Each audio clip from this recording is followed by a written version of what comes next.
জাকসু নির্বাচনে ভিপি পদে স্বতন্ত্র প্রার্থী আব্দুর রশিদ জিতু নির্বাচিত হয়েছেন।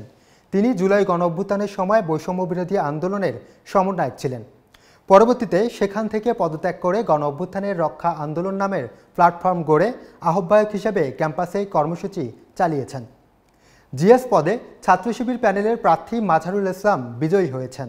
এজিএস পুরুষ পদে নির্বাচিত হয়েছেন ছাত্র শিবির প্যানেলের ফেরদৌস আল হাসান।